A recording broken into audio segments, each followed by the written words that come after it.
प्यारे विद्यार्थियों, आप सभी का चैनल पर हार्दिक स्वागत है।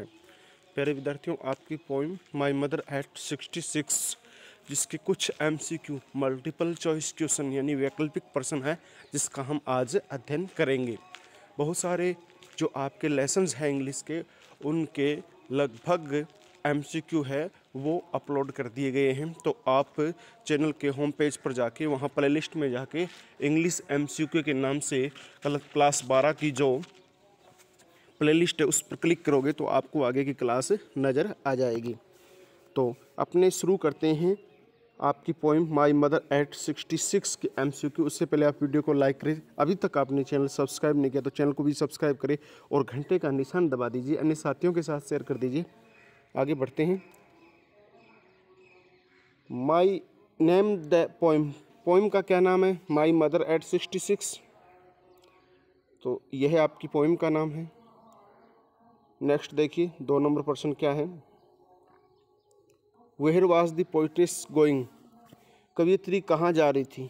कवियत्री कहाँ जा रही थी? कोचीन एयरपोर्ट जा रही थी। तो आपका उत्तर क्या है? सी। आगे बढ़ते हैं अगले प्रश्न की ओर। Who is the poet of my mother at 66। My mother at 66 आपकी जो कविता है उसका कवि कौन है? तो कमला दास, यानी आपका उत्तर क्या है? ए। आगे बढ़ते हैं अगले प्रश्न की ओर। Which poetic device has been used in like that of a corpse, like that of a corpse, इसमें कौन सी पोएटिक डिवाइस यानी अलंकार का प्रयोग किया गया है? तो like that of a corps यानी एक लांस की तरह, और शरद ऋतु या कह सकते हैं गुजरती हुई शरद ऋतु के चंद्रमा की तरह है। तो लाइक और एज के साथ जिन शब्दों का प्रयोग किया जाता है वहाँ पर उनकी तुलना होती है, तो वहाँ पर उपमा अलंकार होता है। कौन सा अलंकार होता है? उपमा, और उपमा को अंग्रेजी में कहते हैं सिमिली। तो आपका डी नंबर उत्तर है सिमिली।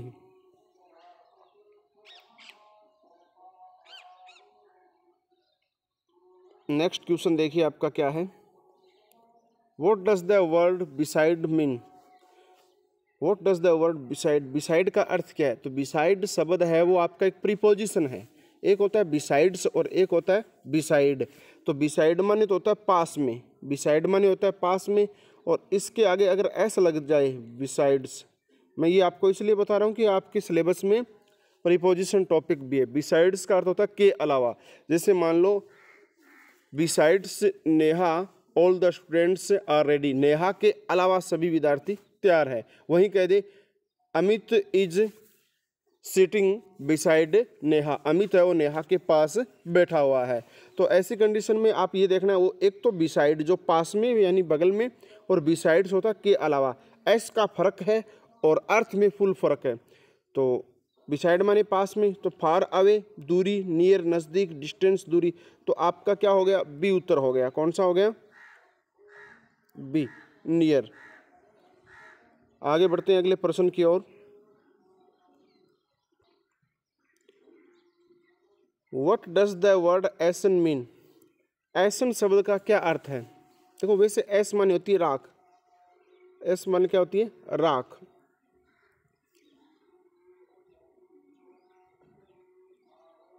अब इसमें यहां पर पूछा गया कि एसन का अर्थ क्या? कलरलेस, कलर विहीन या रंगहीन कह सकते हैं।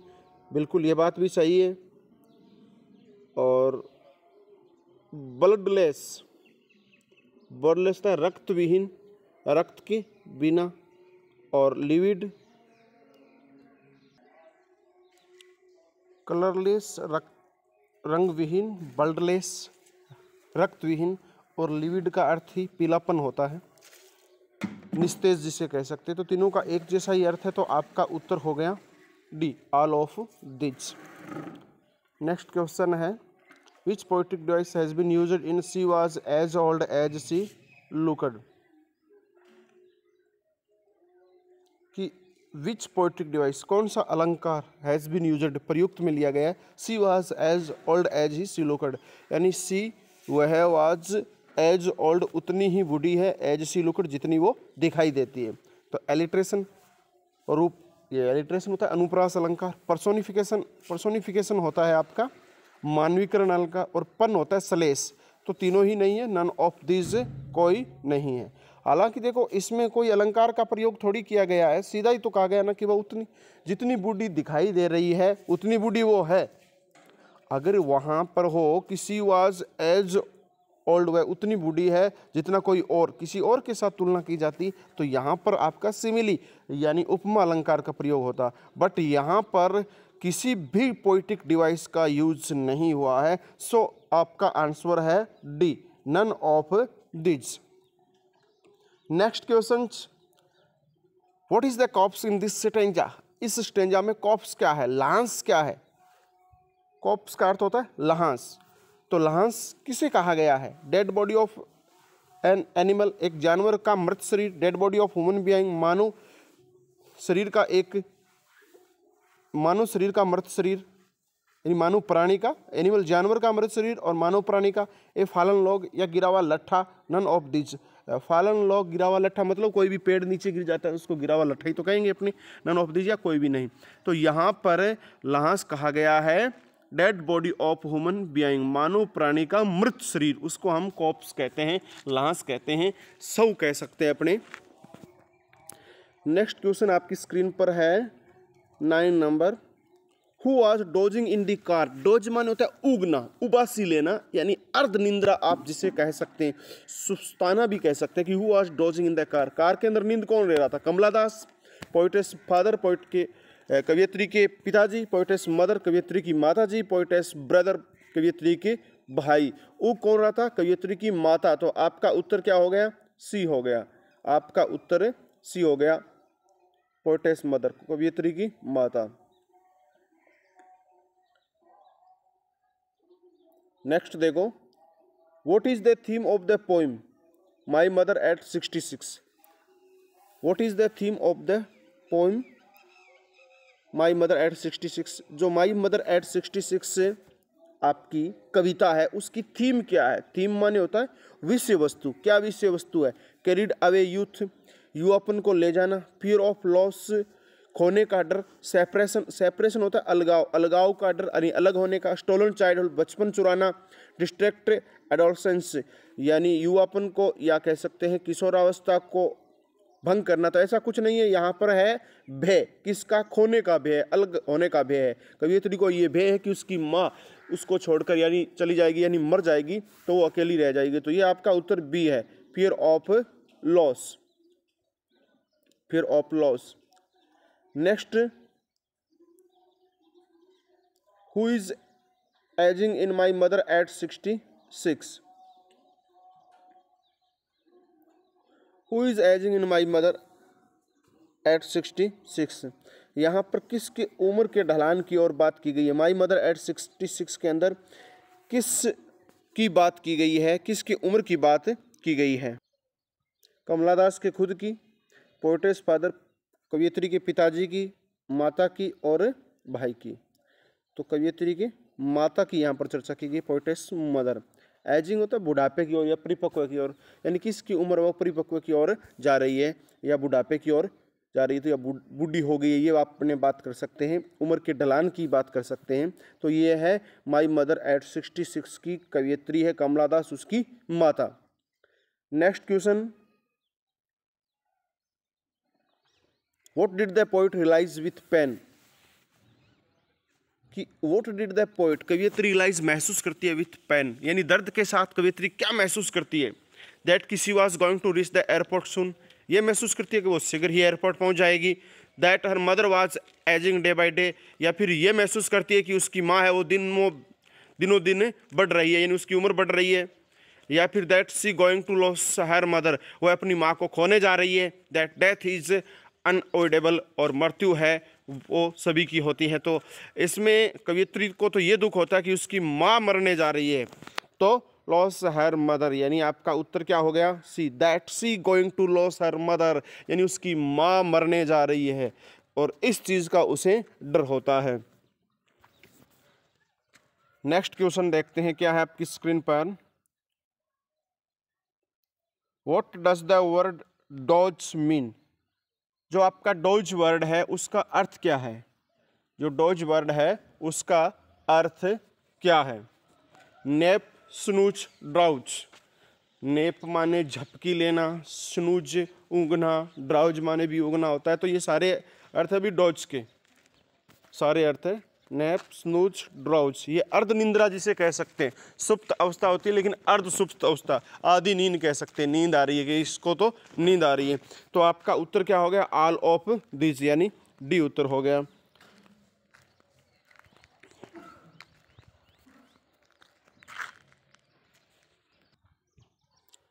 नेक्स्ट क्वेश्चन है, what thought did the poetess put away? कवियत्री किसके बारे में सोचती है? ऑफ गेटिंग रिच, धनवान होने के बारे में। ऑफ गेटिंग पुअर, गरीब होने के बारे में। एजिंग ऑफ हर मदर, अपनी माँ के बुढ़ापे के बारे में। एजिंग ऑफ हर सेल्फ, अपने खुद के बुढ़ापे के बारे में। तो अपनी माँ के बुढ़ापे के बारे में सोचती है। तो आपका उत्तर क्या है? सी। नेक्स्ट क्वेश्चन आपकी स्क्रीन पर है, what did the poet notice when she looked out the car? What did the poet notice? कवियत्री क्या नोटिस करती है, क्या देखती है बहन जब she looked out of the car, जब वो कार से बाहर देखती है? तो यानी सी लुक्ड आउट, वह कार से बाहर देखती है तो क्या देखती है कि youth running on the road, जवान व्यक्ति है वो सड़कों पर भाग रहे हैं। Children fighting with one another, बच्चे हैं वो एक दूसरे के साथ लड़ाई कर रहे हैं। Car was running speedily, car बहुत तेजी से चल रही है। नन ऑफ दिस, तो नन ऑफ दिस होगा, मतलब कि वो जब गाड़ी से बाहर, यानी जब कार चला रही है खिड़की से बाहर देखती है तो क्या होता है, पेड़ तो पीछे की तरफ भाग रहे हैं और बच्चे हैं वो घरों से बाहर हंसते हुए आ रहे हैं। तो ये दोनों बातें यहाँ पर है नहीं, इसका मतलब आपका उत्तर है नन ऑफ दिस, यानी इनमें से कोई नहीं। नेक्स्ट क्वेश्चन देखिए, who was going to see off the poetess at the airport? Who was going to see off the poetess at the airport? कौन है वो कवियत्री को क्या कहा गया है कि who was going to see of the poetess at the airport? कवियत्री है वो किसको एयरपोर्ट पर सी ऑफ होता है अलविदा, अलविदा करने के लिए गई थी, यानी वहां से रवाना करने के लिए गई थी। Her mother, friend, father, brother, तो हर मदर अपनी माँ, इसमें केवल अपनी माँ के अलावा कुछ चर्चा ही नहीं की है। माई मदर एट 66, मेरी माँ की उम्र 66 वर्ष, केवल यहाँ पर अपनी माँ की चर्चा की गई है। तो दूसरी ओर तो आपको सोचना ही नहीं है। नेक्स्ट क्वेश्चन आपका देखिए स्क्रीन पर क्या है, which poetic device has been used in young trees splitting? किस युक्ति का प्रयोग किया गया है? युक्ति मतलब अलंकार, पोएटिक डिवाइस का मतलब होता है अलंकार का। यंग ट्रीज, जवान पेड़, स्प्लिटिंग, भाग रहे हैं, यहाँ पर किस अलंकार का प्रयोग किया गया है? तो प्यारे विद्यार्थियों, अगर किसी ऐसी वस्तु जो हिल डुल नहीं सकती उसकी तुलना मानव के साथ की जाती है तो वहां पर होता है मानवीकरण अलंकार। कौन सा अलंकार होता है? मानवीकरण अलंकार, जिसे अंग्रेजी में कहते हैं पर्सोनिफिकेशन। क्या कहते हैं? पर्सोनिफिकेशन। तो यहां पर आपका बी उत्तर हो गया है, पर्सोनिफिकेशन। आगे बढ़ते हैं अगले प्रश्न की ओर।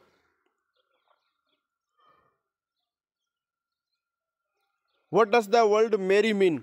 मेरी शब्द का क्या अर्थ है? मेरी माने होता है खुश होना। कहते हैं ना, मेरी children go out from home, यानी घरों से बाहर आते हैं कुछ बच्चे, तो खुश। एनॉयड माने चिढ़ना, सैड माने दुखी, डिस्पॉन्डेड निराश, और नीचे शब्द क्या है ये डी पर आपका गे। हाँ, ये गे शब्द, गे माने होता है खुश होना, तो आपका उत्तर होगा गे।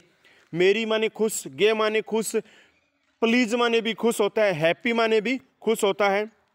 तो ये शब्द है आपके सेम अर्थ वाले। नेक्स्ट क्वेश्चन आपका है स्क्रीन पर, what was Kamala Das feared of? Kamala Das को किस बात का डर है? एक ही बात का डर है कि उसकी माँ खोने वाली है, तो पहला ही देख लो, लूजिंग हर मदर, उसकी माँ खोने वाली है। फ्लाइट का, जॉब का और रेपोर्ट का उसे कोई भी डर नहीं है, सिर्फ उसे है लूजिंग हर मदर, अपनी माँ के खोने का ही भय है। नेक्स्ट क्वेश्चन देखिए क्या है, what does the phrase put away mean? यहाँ पर पुट अवे शब्द का क्या अर्थ है? फ्रेज शब्द नहीं है, यहाँ पर वाक्यांश कह सकते हैं पुट अवे। इसका अर्थ क्या है? टू एक्सेप्ट, स्वीकार करना। टू डिस्कार्ड, डिस्कार्ड माने होता है कहीं छोड़ना या चले जाना। टू रिटेन, वापस प्राप्त करना। टू डिटेन, नष्ट करना। तो देखो यहाँ पर आपका है पुट अवे का टू डिस्कार्ड, बी। नेक्स्ट देखिए, what does the word separating mean? Separating का क्या अर्थ है? तो अभी बताया था, ऊपर वाले वाक्य में आया था ना स्प्रिटिंग, भी पेड़ पौधे हैं वो पीछे की तरफ भाग रहे थे, तो वॉकिंग चलना, सिटिंग बैठना, डांसिंग नाचना, रनिंग दौड़ना, तो दौड़ना है, यानी आपका डी उत्तर है। देखो गाड़ी जब चलती है तो हम बाहर देखते हैं तो ऐसा लगता है, हालांकि चल तो गाड़ी रही है लेकिन बाहर देखते हैं तो ऐसा लगता है कि पेड़ पौधे वो पीछे की तरफ भाग रहे हैं, ऑपोजिट डायरेक्शन की ओर भाग रहे हैं। नेक्स्ट क्वेश्चन देखिए, question number 9, what does the word spilling out mean? Spilling out का क्या अर्थ है? तो यहाँ पर कहा गया है ना कि जो छोटे बच्चे हैं वो स्पिलिंग आउट द यानी अपने घर से बाहर आते हैं, तो स्पिलिंग आउट माने होता है बाहर आना। वॉकिंग डाउन नीचे की तरफ जाना, वॉकिंग अप ऊपर की तरफ जाना, वॉकिंग इन फ्रंट सामने आना, या कमिंग आउट बाहर आना। तो यहाँ पर आपका उत्तर है डी, बाहर आना, कमिंग आउट। स्पिलिंग आउट का अर्थ है कमिंग आउट, बाहर आना, और स्प्रिटिंग जो पहले आया था उसका मतलब है रनिंग, दौड़ना। तो स्पिलिंग आउट तो कौन करते हैं? बच्चे जो घरों से बाहर आते हैं, मेरी चिल्ड्रन यानी खुश बच्चे। और स्प्रिटिंग मतलब भाग कौन रहा है? यंग ट्रीज, जवान पेड़ पौधे। तो जवान किसके लिए यूज होता है? व्यक्ति के लिए, और यहाँ पर पेड़ पौधों के लिए हुआ है, इसलिए वहां पर मानवीकरण अलंकार भी है। और दौड़ने का काम भी जैसे मान लो मानव कर रहा है या कोई पशु कर रहे हैं, लेकिन यहाँ पर पेड़ों को दौड़ाया जा रहा है, वो भी मानवीकरण अलंकार था। दो तरीके से वहां पर यूज हुआ है। 10 नंबर प्रश्न, what made the poet look out of the car? कवियत्री है वो कार के अंदर क्या देखती है? हर लेजनेस अपना आलस्य, हर लेथर्जी यानी अपनी निस्ऊर्जा, pathetic condition of her mother अपनी माँ की दयनीय स्थिति, pathetic condition of the car car की दयनीय स्थिति, अपनी माँ की पैथेटिक कंडीशन देखती है। सी उत्तर हो गया, पैथेटिक कंडीशन, दयनीय स्थिति। Who is I in the above lines? ऊपर वाली लाइन में आई कौन है? कमला दास, पोएटेस फादर कवियत्री के पिताजी, पोएटेस मदर कवियत्री की माता, पोएटेस ब्रदर। तो खुद कमला दास, ये आई कमला दास और उसकी माँ, दो की चर्चा की गई है, और तो किसी की चर्चा करने का कोई मतलब ही नहीं है। नेक्स्ट क्वेश्चन देखिए क्या है, why does Kamala Das call her fear as familiar? Kamala Das है वो अपने भय को फेमिलियर यानी परिचित क्यों कहती है? वह उसको परिचित क्योंकि for she was not used to it, वह इसका प्रयोग नहीं करना चाहती। फॉर क्योंकि she was not used to it since her childhood, हाँ for she was not used to it since her childhood, यानी ये जो बचपन से ही जो भय था उसके बारे में बात कर रही है, नहीं कर रही है। या फिर for she was used to it since her childhood, या बचपन से ही उस भय की बात कर रही है।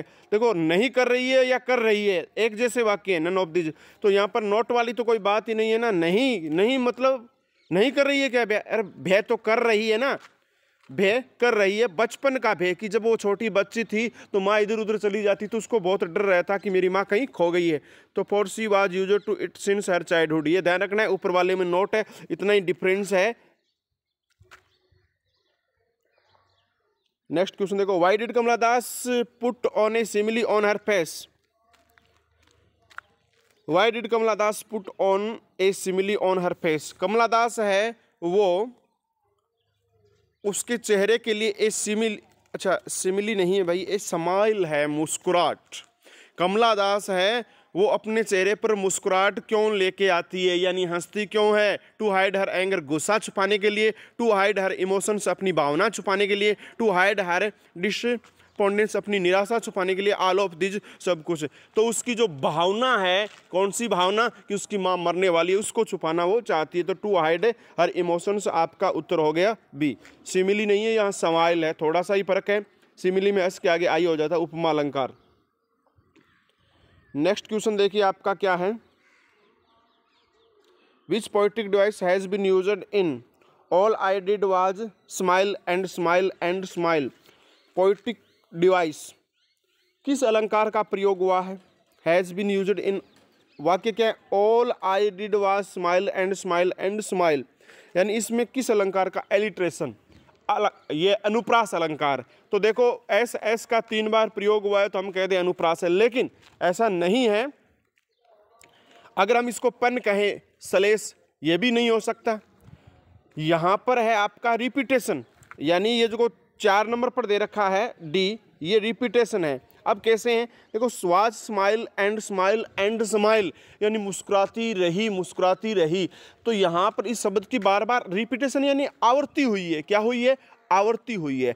अगर 3-4 अलग अलग शब्द होते, जैसे Sita is singing a song, Sita is singing a song, Sita में एस आ गया, सिंगिंग में एस आ गया, सॉन्ग में एस आ गया, 3 बार एस आ गया, मतलब एस जो लेटर है उसकी क्या हुई है, पुनरावृत्ति हुई है।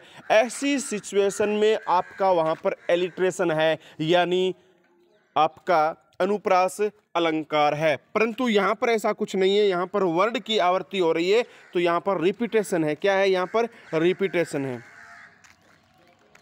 नेक्स्ट हम बात करते हैं, What does the word when mean in my mother at 66, यानी यहाँ पर when का क्या मतलब है, my mother at 66 में when शब्द का क्या मतलब है। तो when का वही मतलब है जो पेल का है, पहले आया था पेल। when निस्तेज, या यूं कह सकते हैं अपने रंग विहीन कह सकते हैं, या मुरझाया हुआ कह सकते हैं, कमज़ोर कह सकते हैं। तो ये देखो वीक, कमज़ोर, बिल्कुल, पेल पीला, सिक यानी बीमार या मुरझाया हुआ। तो ऑल ऑफ दिस आपका उत्तर है, यानी उत्तर क्या है, डी है। वेन, पेल, ये इन शब्दों का प्रयोग वहां पर हुआ है। नेक्स्ट देखिए क्या है, which poetic device has been used in all I said was see you soon Amma. इसमें कौन सी पोइटिक डिवाइस, कौन से अलंकार का प्रयोग हुआ है कि all I said was see you soon Amma. All I said was see you soon Amma. देखो सेड, सी, सुन, तीनों अलग अलग शब्द है, और अक्सर क्या है इनका आरंभिक एस एस एस। तो आपको बताया था ये कौन सा अलंकार हो सकता है, अनुप्रास अलंकार, यानी एलिट्रेशन। तो आपका उत्तर हो गया ए। नेक्स्ट क्वेश्चन की बात करते हैं, which poetic device has been used as a late winter moon, as a late winter's moon, यानी बीतती हुई सर्द ऋतु के चंद्रमा के समान, गुजरती हुई सर्द ऋतु के चंद्रमा के समान। तो के समान या की तरह एज या लाइक का प्रयोग होता है, वो रूपक उपमा अलंकार होता है, और उपमा को अंग्रेजी में कहते हैं सिमिली। क्या कहते हैं, सिमिली। तो एज और लाइक के साथ जिन शब्दों का प्रयोग किया जाता है, तो वहां पर कौन सा अलंकार होगा, आपका सिमिली होगा। नेक्स्ट क्वेश्चन देखो आपका क्या है, what kind of smile had the poet put up on her face.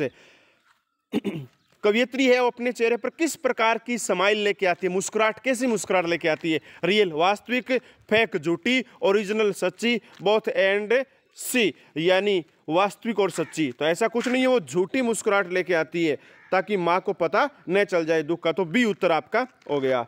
Next question की तरफ बढ़ते हैं, what does the word pale mean. यहाँ पर पेल शब्द का अर्थ क्या है, पेल का पीलापन। तो पिंकिश माने गुलाबीपन, ब्राउनिश भूरापन, येलोविश माने पीलापन। तो आपका उत्तर क्या हो गया, सी हो गया यहाँ पर, पेल, वेन। नेक्स्ट क्वेश्चन देखिए आप क्या है, what were the parting word of poet.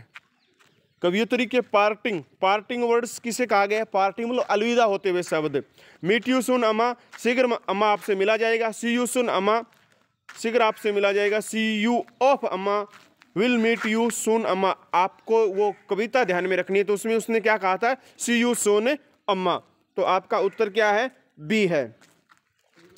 आगे बढ़ते हैं अगले प्रश्न की ओर, which poetic device has been used in see you soon Amma, शीघ्र मिलेंगे अम्मा। इसमें कौन से अलंकार का प्रयोग हुआ है, सिमिली, उपमा नहीं, तुलना नहीं की गई, पर्सोनिफिकेशन, निर्जीव वस्तु का मानवीकरण भी नहीं किया गया, आयरनी, व्यंग्य, रिपीटेशन, आवर्ती। आवर्ती है क्या, और आयरनी, व्यंग्य। तो व्यंग्य एक तरीके से, वैसे तो माँ को कोई व्यंग्य नहीं कर, अपने आप पर व्यंग्य कर रही है कि सी यू सून अम्मा, शीघ्र माँ मिलेंगे। अब ये व्यंग्य कैसे है, क्योंकि वो सोच रही है कि माँ की उम्र है वो तो बहुत ज़्यादा हो गई है, और वो कभी भी मर सकती है, फिर भी वो क्या कह रही है कि हम जल्द ही मिलेंगे माँ। तो इसमें अपने आप में एक आयरनी है, व्यंग्य है। नेक्स्ट क्वेश्चन की ओर बढ़ते हैं। तो इतने ही प्रश्न हैं आपके इस पोइम के। अन्य जो 4 पोइमें और है उनके भी प्रश्न के वीडियो अपलोड कर दिए जाएंगे तुरंत ही। तो आपने इस वीडियो को अंत तक देखा, इसके लिए आपको बहुत बहुत धन्यवाद। यदि वीडियो पसंद आया तो लाइक करें, अभी तक आपने हमारा चैनल सब्सक्राइब नहीं किया तो चैनल की सब्सक्राइब करें, और घंटे का निशान दबाकर ऑल बटन पर क्लिक करते हुए अन्य साथियों को शेयर कर दीजिए। फिर मिलेंगे, तब तक के लिए जय हिंद, जय भारत, वंदे मातरम।